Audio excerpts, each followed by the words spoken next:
The day my voice broke in front of 100 faces still hovers in my mind, like a window left open in winter. 7 years ago, the small auditorium glowed copper in the late June sun, but none of it warmed the knot in my chest.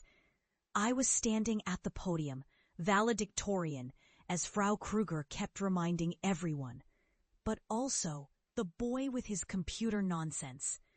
I'd rehearsed my speech for weeks, composure measured in breaths, syllables planned like code. A future isn't given, I said, staring at my folded hands. It's trained day by day. Someone snickered. My cousin Lucas, red-faced in his ill-fitting suit, muttering just loud enough for the front rows to hear. Unless you think robots will care, Felix. The crowd shifted, stifled laughter a quiet avalanche. My mother lowered her gaze, mouth pressed thin. My father blinked, impassive. So let's look ahead. I pushed onward, hands trembling. Let's dream. The laughter grew. Not loud, but viral. A quick exchange of pitying glances. The teacher's attempt at a stern look failing. My voice shrank. That's when Frau Kruger interrupted. Thank you, Felix. Wonderful speech.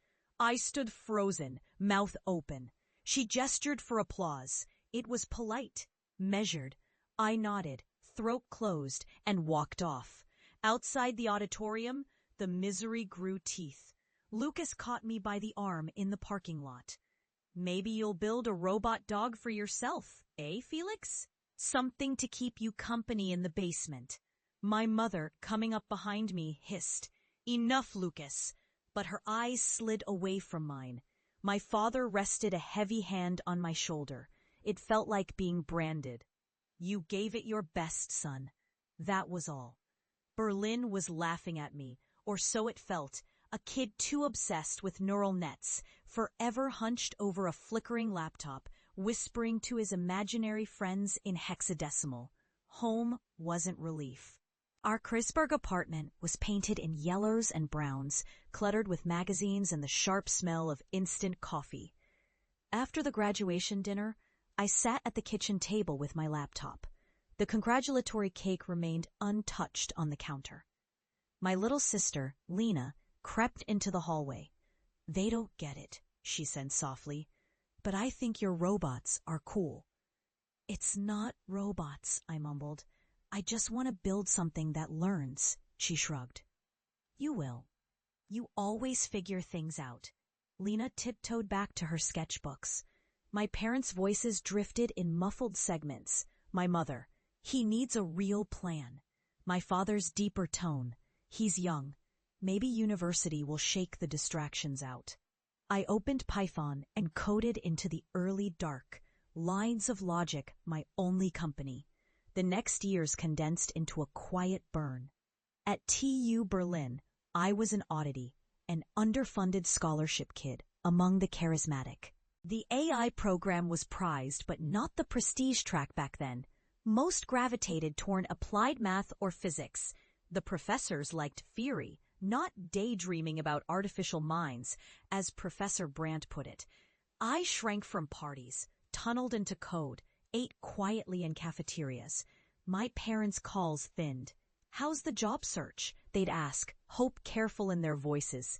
Internships came, but each time I pushed my ideas, unsupervised learning. Reinforcement loops mimicking curiosity. Supervisors dismissed them. Neat thought experiments, Felix. We need this dashboard by Friday. Each subtle discouragement resurfaced the auditorium laughter, my own crowd of ghosts. 4th year, half by luck and half by stubbornness, I landed an internship at a startup called Auto.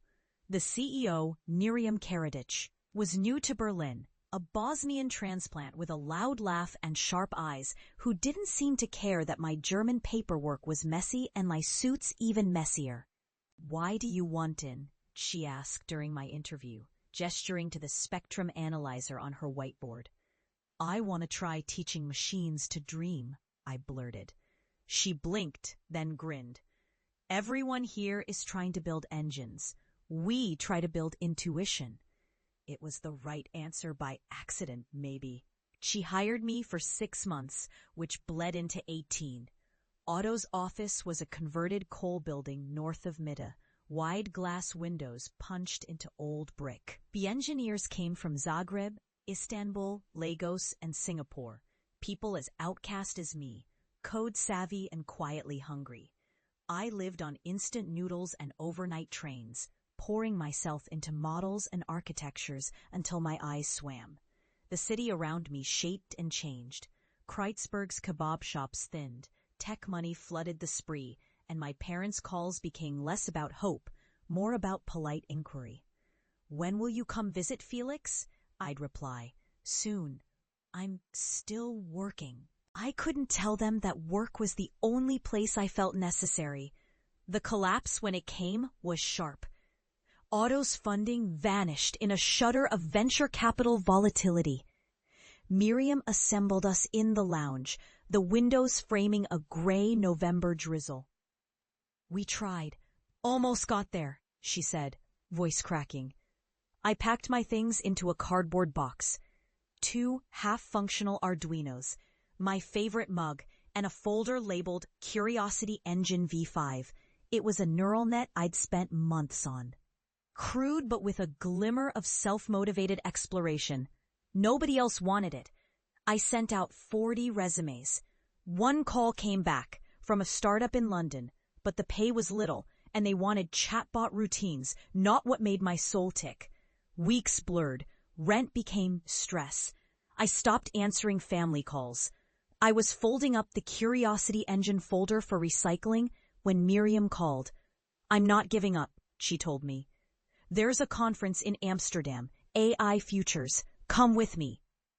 Either we meet someone crazy enough to believe, or we have stroopwafels and drown our sorrows. We took the midnight bus, awkward and sleepless. The conference was steel and glass, bright screens flashing paper titles. We cornered anyone who'd listen, pitched our learning agent to exhausted VCs, mostly got handshakes and fake emails. By afternoon, I wanted to be done, but fate, in its indifference, elbowed us as we subsisted on bad coffee. A thin, stern woman from Kyoto Institute. Dr. Hayashi overheard our last-ditch pitch. "How does it handle new environments?" she asked. I showed her a demo on my battered ThinkPad, my curiosity agent in a simulated maze, evolving behaviors in response to changes. No explicit instructions. She watched for 10 silent minutes. Miriam and I exchanged helpless glances. "How fast can you rebuild this for real-world sensors?" she asked, finally. The contract came through 3 weeks later. Kyoto AI Labs research sponsorship. Enough to live. Enough to admit to my mother I wouldn't be home that Christmas. Enough to build the real thing. The next 3 years passed not in comfort, but in momentum.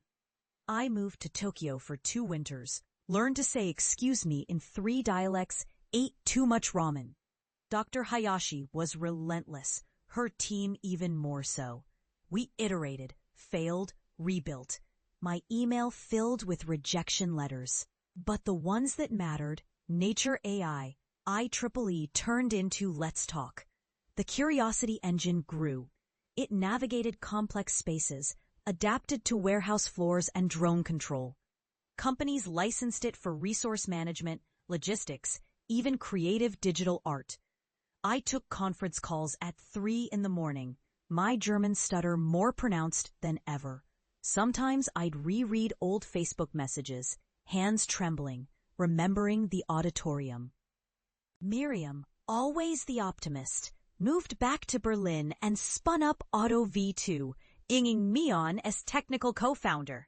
She convinced a few stubborn investors, wrangled office space in Prenzlauer Berg.